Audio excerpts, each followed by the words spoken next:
PIA ने बैनुल-अक़वामी और अंदरूनी मुल्क फ़िज़ाई ऑपरेशंस में बड़े पैमाने पर तोसी का ऐलान कर दिया। PIA ने कुवैत, बहरीन, दमाम और जिद्दा के लिए नई बैनुल-अक़वामी परवाज़ें ऑपरेशन में शामिल कर ली हैं। अंदरूनी मुल्क परवाज़ों में कराची और पेशावर के दरमियान हफ्तेवार इजाफी परवाज़ों के साथ मुल्की नेटवर्क को भी वसअत दी है। कराची से पेशावर के लिए तीसरी हफ्तेवार परवाज़ 25 जनवरी से शेड्यूल का हिस्सा बनेगी।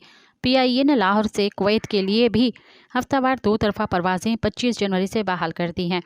लाहौर से दमाम के लिए नए हफ्तावार 2 परवाज़ें 22 जनवरी से उड़ान भरेंगे। कौमी एयरलाइन की सियालकोट से बहरीन के लिए हफ्तावार परवाज़ 20 जनवरी जबकि सियालकोट से दोहा के लिए नई 2 तरफ़ा हफ्तावार परवाज़ का 21 जनवरी से आगाज़ होगा। फ़िज़ाई ऑपरेशन में इजाफी परवाज़ें सियालकोट से जिद्दा के लिए 20 जनवरी से चलाई जाएंगी। ये परवाज़ें दोबारा से बहाल करदा और मुल्क के नए शहरों से बैनुल-अक़वामी परवाज़ों पर मुश्तमिल हैं।